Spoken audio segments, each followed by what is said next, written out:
오늘 하나님께서 주신 말씀은 빌립보서 2장 25절에서 30절 말씀을 근거로 아름다운 동역이란 제목으로 하나님 말씀 증거하겠습니다. 부름의 상을 위하여 달려갑시다. 빌립보서 강의 17번째 시간입니다. 오늘 성경에는 에바브로디도라는 사람이 나옵니다. 이 사람은 디모데와 같이 바울을 동역하는 사람이었습니다.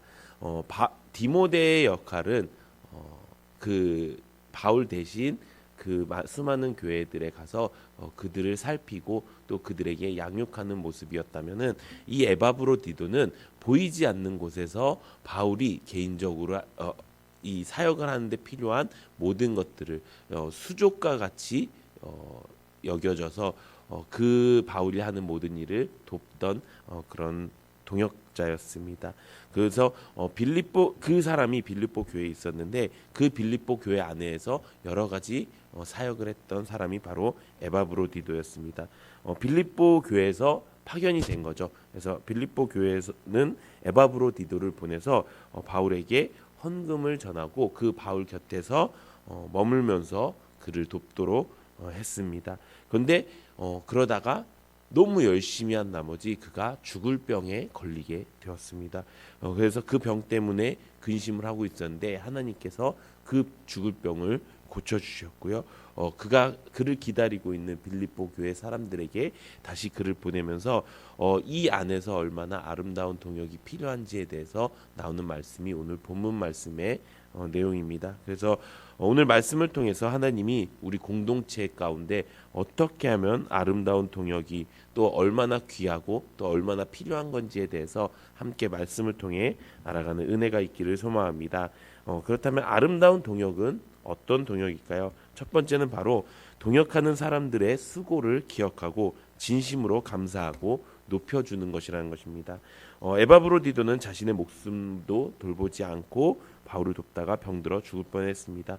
그런 그를 바울은 이렇게 표현했습니다. 오늘 본문 25절 우리 함께 읽어보도록 하겠습니다. 시작. 그러나 에바브로디도를 너희에게 보내는 것이 필요한 줄로 생각하노니 그는 나의 형제요 함께 수고하고 함께 군사된 자요 너희 사자로 내가 쓸 것을 돕는 자라. 아멘. 바울은 에바브로디도를 자신의 형제라고 표현했고요. 또 함께 수고한 자, 함께 군사된 자라고 칭찬했습니다. 바울은 이렇게 에바브로디도를 칭찬하고 높이면서 수고하고 돌아가는 그에게 빌립보 교회가 그를 기쁨으로 영접하고 존귀하게 여기라고 당부했습니다. 우리가 셀이 하나로 되어가는 일에는 그 길로 인해서 믿음의 길을 걸어가는 일에는 반드시 수고가 필요합니다. 수고 없이는 어떤 공동체도 바르게 세워질 수가 없습니다. 근데 그럴 때 우리는 이 공동체 안에서 동역하는 사람들의 수고를 항상 기억해야 된다는 것입니다. 그들의 수고를 항상 기쁨으로 진심으로 감사하고 생각하고 지혜롭게 높여 주어야 한다는 것입니다. 공동체 안에 보면은 많은 수고를 할 수 있는 사람도 있고요. 또 환경과 여건상 수고를 하지 못하는 사람들도 있을 것입니다. 그럴 때 많은 수고를 하는 사람들에게 부러움을 느낀다거나 혹은 내가 하지 못하는 것들에 대한 질투심을 느끼는 경우도 있습니다. 하지만 하나님께서 말씀하시는 아름다운 동역은 그것이 아닙니다. 그 안에서 더 많이 수고하고 더 적게 수고하는 것을 보는 것이 아니라 수고하는 모든 이들을 다 기쁘고 존귀하게 여기라는 것입니다. 그 안에서 하나님께서 우리에게 주신 역할들이 있을 것입니다. 그 역할들을 잘 수행해 나가는 사람, 더 많이 하는 사람들에게는 더 기쁨으로 감사하고 존귀하게 여기고 또 내가 그러지 못한다고 해서 다른 사람이 그러지 못한다고 해서 그들을 정죄하고 그들은 왜 그렇게 하지라고 생각하지 않고 그들의 작은 수고에도 감사하고 기뻐할 줄 아는 것이 아름다운 동역의 시작이라는 것입니다. 우리가 항상 수고하는 셀장님에게도 또 그 셀장님을 도와 사역하는 동역하는 사람들도 항상 감사히 생각하고 높이는 것이 중요합니다. 이것은 셀장님도 마찬가지입니다. 셀장님들도 자신과 함께하는 수고를 당연하게 여기지 않고 그들의 수고를 따뜻한 감사와 사랑의 표현과 격려를 그들에게 표현해야 된다는 것입니다. 그럴 때 아름다운 동역이 시작될 줄로 믿습니다. 그 안에 아름다운 동역이 시작되면 어떤 일이 벌어지죠? 이 에바브로디도는 죽을 뻔한 사람이었습니다. 그런데 하나님의 긍휼하심으로 인해서 그 죽을 병에서 살게 되었다는 것입니다. 우리가 이렇게 하나님 안에서 바르게 공동체 안에 가운데 살아갈 때, 공동체 안에 아름다운 동역을 이루며 살아갈 때 하나님께서는 우리가 할 수 없는 그 모든 그 모든 일들을 하나님의 능력으로 이루어 주실 줄로 믿습니다. 두 번째 아름다운 동역은 우리 모두가 공동체를 사모하는 것입니다. 우리 26절, 27절 우리 함께 읽어보도록 하겠습니다. 시작. 그가 너희 무리를 간절히 사모하고 자기가 병든 것을 너희가 들은 줄을 알고 심히 근심한지라. 그가 병들어 죽게 되었으나 하나님이 그를 긍휼히 여기셨고 그뿐 아니라 긍휼히 여기사 내 근심 위에 근심을 면하게 하셨느니라. 아멘. 에바브로디도가 병든 것을 알고 바울도 또 빌립보 교회 사람들도 걱정을 했습니다. 근데 오늘 지금 말씀은 에바브로디도의 걱정에 대해서 이야기합니다. 잘 읽어보면은 그들이 걱정한 것처럼 보이는데 그가라는 것은 에바브로디도죠. 그가 너희 무리를 간절히 사모하고 자기가 병든 것을 너희가 들은 줄 알고 심히 근심했다고 이야기합니다. 이 말은 무엇이냐? 에바브로디도가 아팠다는 이야기를 그 빌립보 교회 사람들이 들었다는 내용을 자신이 알게 된 거예요. 그러니까 걱정을 하게 된 거죠. 괜히 거기에 걱정 끼치는 거 아닌가?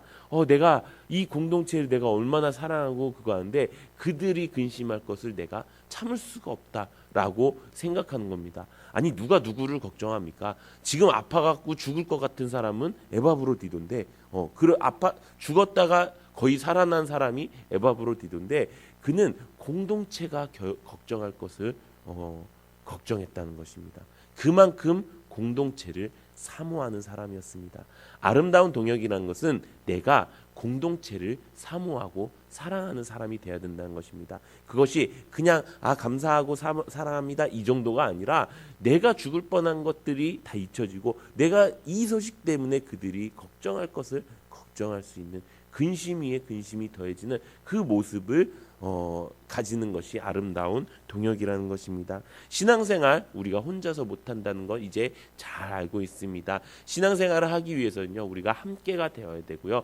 그 함께 하나님의 지체가 되어서 그 안에서 하나님께 예배드리고 그 안에서 교회를 이루어가면서 구원의 길을 걸어가야 된다는 것이 우리가 알고 있습니다. 그런데 그 길을 걸어가는 그 공동체가 내 안에서 내 생명보다 더 소중하게 여길 줄 알아야 된다는 것입니다.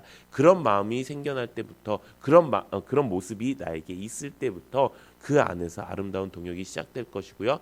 결국에 하나님의 능력을 그 안에서 발견하게 되게 될 줄로 믿습니다. 그 함께가 공동체를 만들어가고 그 공동체를 사모하는 마음이 더 큰 여러분들이 되시기를 소망합니다. 마지막 세 번째는 이것입니다. 마지막 세 번째 아름다운 동역은 공동체 안에서 내가 중요한 사람이 되기로 결심하는 것입니다. 바울은 하나님의 은혜로 죽을 병에서 치유된 에바브로디도를 속히 빌립보 교회로 다시 보냈습니다. 그 이유는 바울에게도 에바브로디도가 필요한 사람이었지만 그 빌립보 교회에서도 필요한 사람, 중요한 사람이라고 여겼기 때문입니다.